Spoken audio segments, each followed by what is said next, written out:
আসসালামু আলাইকুম। বাংলাদেশ সেনাবাহিনী প্রধান তার সাম্প্রতিক বক্তব্যের মাধ্যমে দেশকে কঠোর বার্তা দিয়েছেন।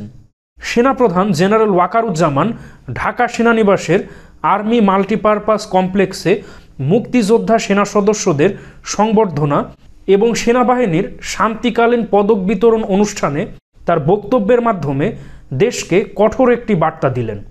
সেনাপ্রধান তার বক্তব্যে বলেন, সেনাবাহিনী দেশের এই ক্রান্তিলগ্নে অনেক ভালো কাজ করে যাচ্ছে। দিনরাত সেনা সদস্যরা অনেক পরিশ্রম করে যাচ্ছে দেশের আইন শৃঙ্খলা রক্ষার কাজে। এছাড়াও সেনাবাহিনী দেশ এবং জাতি গঠনের বিভিন্ন কাজে নিয়োজিত রয়েছে।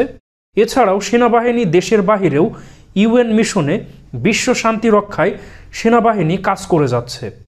সেনাপ্রধান আরও বলেন, সামনে আরও কঠিন সময় পার করতে হবে দেশকে। সেনাবাহিনী যেন দেশ এবং জাতিকে একটা ভালো এবং নিরাপদ স্থানে নিতে পারে। সেনাপ্রধান তার বক্তব্যের সর্বশেষে বলেন, আমরা যদি সবাই মিলে কাজ করি, ইনশাল্লাহ আমরা দেশের এই ক্রান্তিলগ্ন থেকে দেশকে উদ্ধার করতে সক্ষম হব এবং একটি শান্তি এবং সুশৃঙ্খল ভবিষ্যতের দিকে নিতে সক্ষম হব। সেই সাথে সেনাপ্রধান সেনাবাহিনীর শান্তিকালীন পদক বিজয়ীদেরকে অভিনন্দন জানান, মুক্তিযোদ্ধা সেনা সদস্যদেরকে শুভেচ্ছা উপহার তুলে দেন এবং সেই সাথে তাদের অবদান তুলে ধরেন। তো দর্শক মণ্ডলী, সম্প্রতি সেনাপ্রধান তার বক্তব্যের মাধ্যমে দেশকে একটি কঠোর বার্তা দিলেন।